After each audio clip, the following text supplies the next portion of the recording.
that set pieces defending.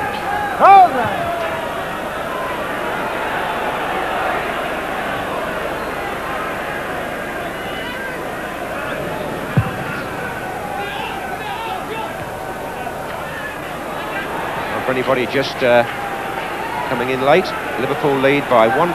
The scorer Ian Rush. But a feast of football for you to look forward to today, of course. Here's Barnes. Sure, our audience includes a whole host of professional players and managers, all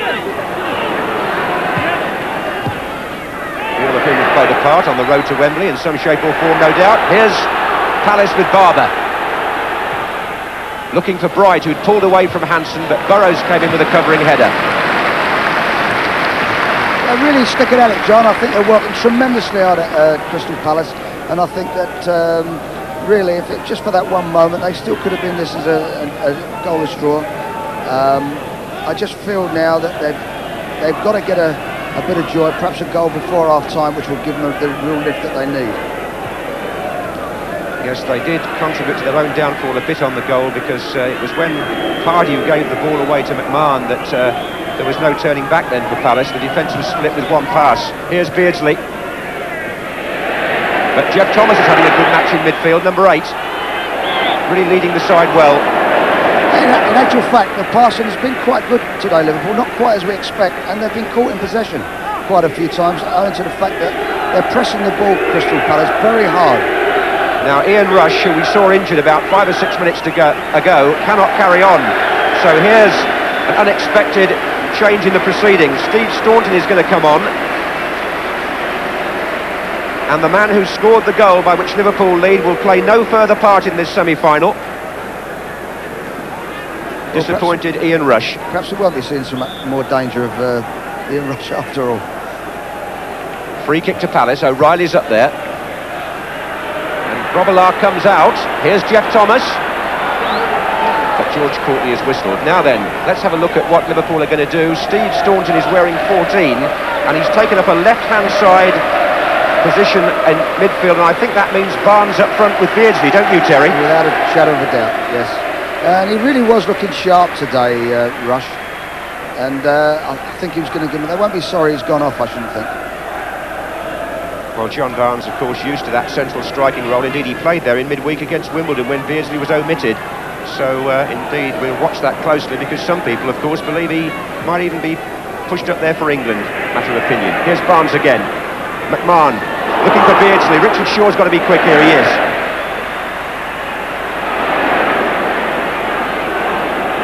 This is Barber. And Bright makes the run, and it just dropped for Grobbelaar. What's interesting, John, is that Pemberton's gone with Barnes and playing centre-half, and O'Reilly's coming out here and playing against Staunton. That's a real surprise to me. Well, that was Staunton who knocked that ball into Barnes.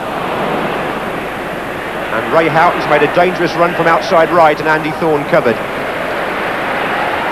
I understand it's a rib injury that has forced Ian Rush out of the action. And Liverpool having to press one of their substitutes into service, and Barnes into a new position.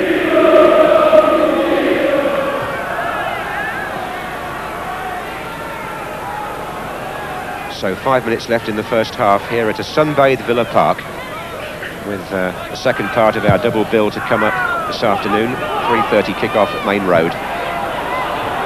Probably the players of Manchester United and Oldham among our viewers, I would think.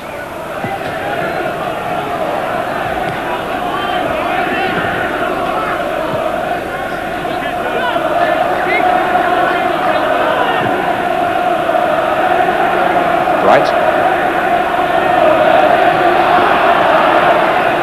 He had 2 to beat there. And Alan Hansen gives away the corner, which will give Palace some hope. Barber will go across to take it.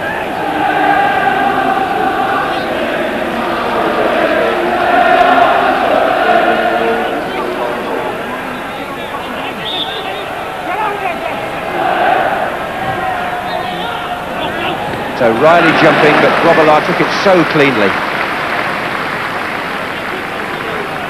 Bruce Grobbelaar hasn't conceded many goals in the FA Cup. One of them, of course, scored by our guest today, Ray Wilkins, in the last round. But there was no possibility there of Grobbelaar doing the same thing as he did then. Took it very comfortably. Here's Beardsley finding Staunton. O'Reilly with Barnes.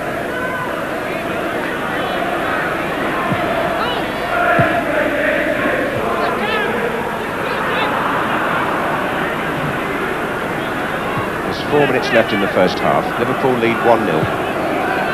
McMahon, the man whose pass provided Rush with that opening. Now Gillespie. Thorne with Barnes.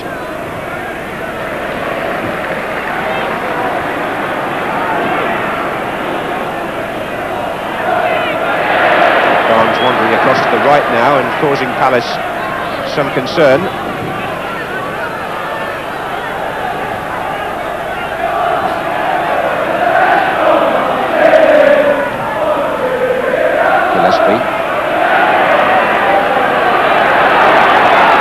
Staunton's offside. He's offside. That's that same run again there, John. They're just trying to get across the back of the defence, and it did look offside, mate.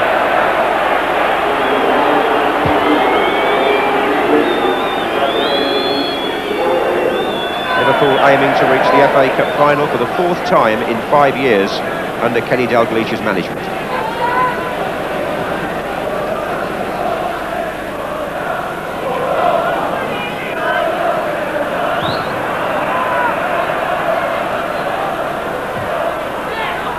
Pemberton for Palace.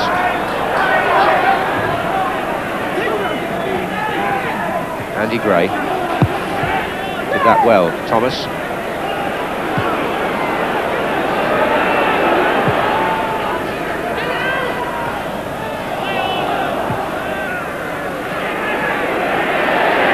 Pardew. Barber. Salako out left. Bright waiting in the centre for a cross. Wasn't a good enough one. Hansen found McMahon. This is where Liverpool sometimes can be so dangerous. Barnes. Palace are getting players back now, but the run is by Peter Beardsley. The same run behind the central defenders. Nobody to his right first, and he had to hold on. Staunton. Now they've opened it up again now. McMahon. Well, the shot was always on there. So what's your overall feeling about this half, Terry? I think it's been a good game. I think that Crystal Palace have done very well. They've caught Liverpool continuously in possession, which is not always a very easy thing to do. They've worked very hard.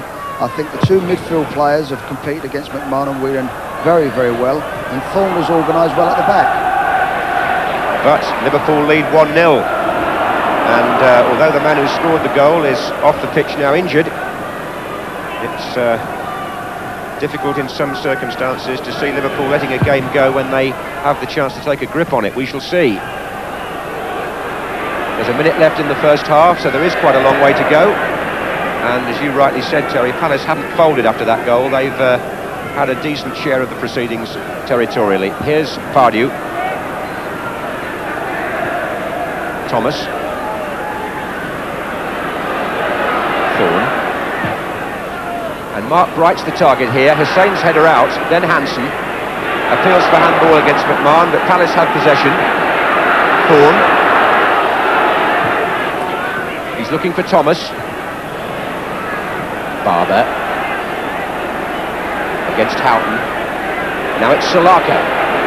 Attacking the right-hand flank, but again the ball in by Salako wasn't a good enough quality to trouble Liverpool.